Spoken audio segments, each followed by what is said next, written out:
Hi అండి. ఈరోజు మన వీడియో ఏంటంటే, ఇప్పుడు ఇన్‌స్టాలో ట్రెండింగ్‌లో ఉన్న మ్యాంగో ఐస్ క్రీమ్ నేను ట్రై చేశా అండి. టేస్ట్ అయితే చాలా బావుంది. ఈ మ్యాంగో ఐస్ క్రీమ్ చేయడానికి ఫస్ట్ అయితే మనం మ్యాంగోనైతే తీసుకోవాలండి. ఆ మ్యాంగోలో ఉన్న మిడిల్ పార్ట్‌నైతే తీసేసుకోవాలండి.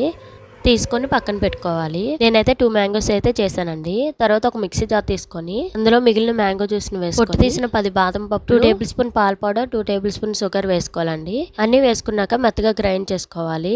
గ్రైండ్ చేసుకున్నాక కొన్ని పాలు అలాగే కొంచెం పాల మీగడ వేసుకోవాలి. మీ దగ్గర ఫ్రెష్ క్రీమ్ ఉంటే వేసుకోవచ్చు. నా దగ్గర లేదు, అందుకే పాల మీగడ వేసాను. అన్నీ మెత్తగా గ్రైండ్ చేసుకున్నాక ఆ మ్యాంగోస్‌లో ఫిల్ చేసుకోవాలండి. ఆ మ్యాంగోస్‌ని ఓవర్ నైట్ డీప్ ఫ్రిడ్జ్‌లో పెట్టుకుంటే మార్నింగ్‌కి మ్యాంగో ఐస్ క్రీమ్ రెడీ అయిపోతుంది. అది బయటికి తీసి ఇలా గట్టిగా అవుతుందండి. దానిపైన నెమ్మదిగా ఇలా తొక్క తీసుకొని సర్కిల్లా కట్ చేసుకొని దానిపైన సన్నగా కట్ చేసుకొని డ్రై ఫ్రూట్స్ని వేసుకోవాలండి. అంతే అండి, ఐస్ క్రీమ్ రెడీ అయిపోతుంది. చాలా టేస్టీగా ఉంటుంది. నచ్చితే లైక్ చేయండి, షేర్ చేయండి. మరిన్ని వీడియోస్ కోసం మన ఛానల్ సబ్స్క్రైబ్ చేసుకోండి ఫ్రెండ్స్.